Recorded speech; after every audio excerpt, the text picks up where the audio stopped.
বোঝে না।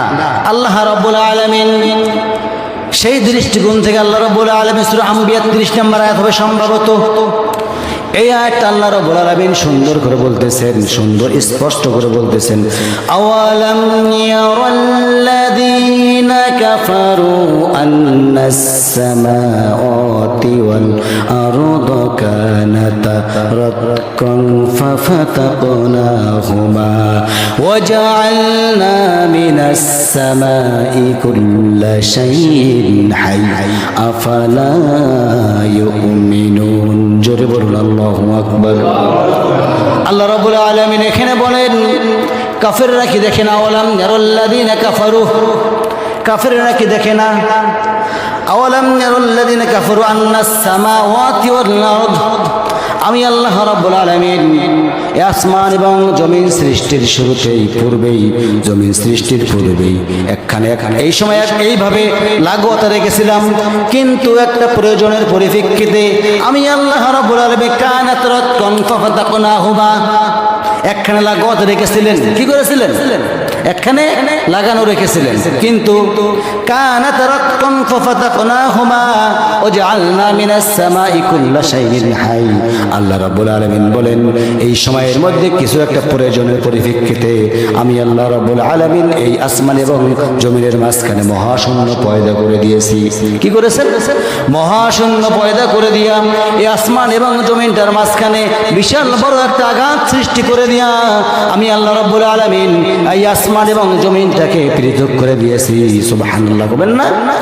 আমার বন্ধুগণ, যখন পৃথক করে দিয়েছেন আল্লাহ রাব্বুল আলামিন বলেন এই জমিন থেকে, আসমান থেকে মুষলধারে বৃষ্টি হবে, রহমত বর্ষণ হবে। হয়তো বা কারোর জন্য গজব মনে হবে, কারোর জন্য রহমত হবে। আবার এই জমিন থেকে আমি আল্লাহ রাব্বুল আলামিন বান্দার জন্য এত উপকার করে দিয়েছিলাম, এত উপকার করে দিলাম। সেই উপকারটা হলো কেবলমাত্র শুধুমাত্র বান্দার রিজিক বানাইবে ওই জমিন থেকে, রিজিকের মালিক আমি আল্লাহ রাব্বুল আলামিন। এখন আপনি যদি একটা জমিন আছে, এই সামনে যে জমিটা আছে, এই জমির মধ্যে যদি আপনি এমনি ফেলায় রাখেন, আপনার বাপদাদা দিয়ে গেছে ভালো কথা, আমি জমির মালিক, ঠিক কিনা? আমি জমির মালিক, কিন্তু আপনি কিছু ফেলাইলেন না, ফসল ফেলাইলেন না, আল্লাহর তো ঠেকা পড়েন নাই, আপনাকে আসিয়ে দিয়ে যাবে। যে বলবে জিবরাইল তুমি যাও জমিটার মধ্যে ফসল ফেলাই দাও, দেবে দেবে। এখন এক নাস্তিক মানে মারা গেছে, সেই নাস্তিকটা মরে গেছে, আল্লাহ যেভাবেই দরকার সেইভাবেই করেছেন। সেই নাস্তিক আমি আমার প্রতিষ্ঠানে, আমার চেম্বারে বসেছিলাম, বসে থাকা অবস্থায় উনি হঠাৎ করে বলতেছে আল্লাহ বলতে কিছুই নাই, নাউযুবিল্লাহ। অর্থাৎ বাসদ না জাসদ করে, কমিউনিস্ট, সে কমিউনিস্ট করতো। চিনবেন আপনারা, যে নাম বলতে যাচ্ছি না, মরা মানুষ মরে গেছে, আল্লাহর যে অবস্থায় নেওয়ার দরকার সেই অবস্থায় তাকে নিয়েছে। সে মরার আগ দিয়ে পর্যন্ত বলছিল যে আমি মরে গেলে আমাকে কবর দিবেন না, আমাকে গাছের সঙ্গে ঝোলায় রাখবেন।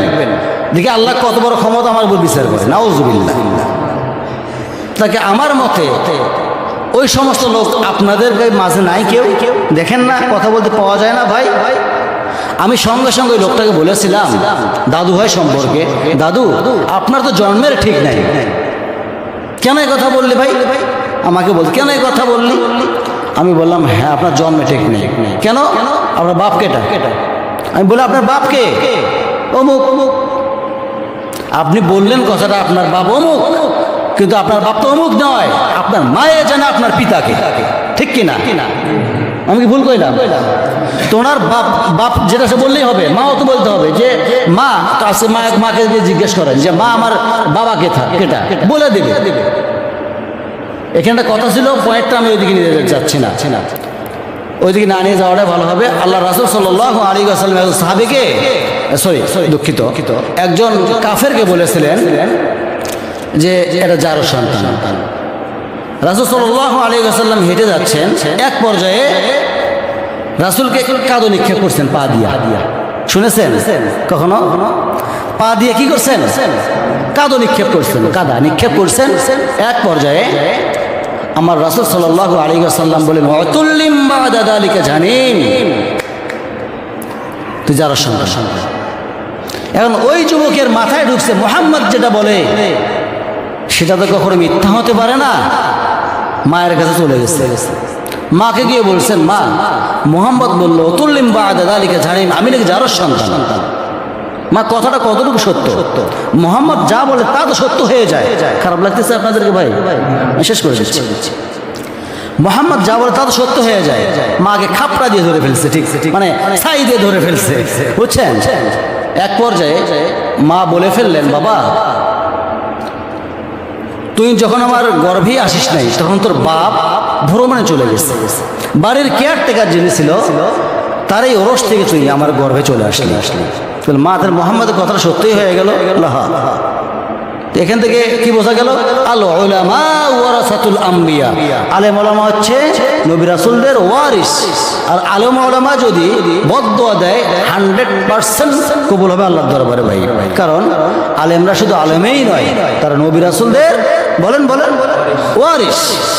তা আলেমদের কটাক্ষ করে কথা আমরা বলবো না তো ইনশাআল্লাহ, নাকি বলা যাবে?